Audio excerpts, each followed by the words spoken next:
Ito naman ang aking kalabasa. At nakakatuwa na din siya. Kasi meron na siyang bulaklak. O diba? Sana nga magbunga ka ha. Huwag kang magtampo. Ayun, sana makatikim ako ng bunga. Nakakatuwa lang ang aking mga baby, inaalagaan. Ito yung mga babies ko.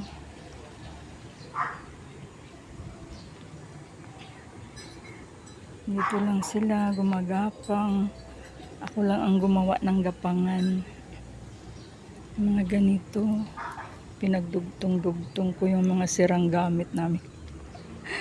Naghanap ako ng kahoy. Kasi lalagyan ko pa dito sa gilid.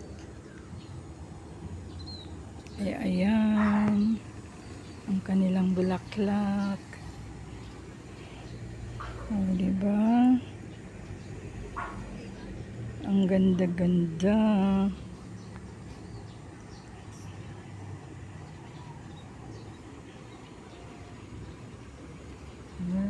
May ano sa, may uod siguro tong isa, oh.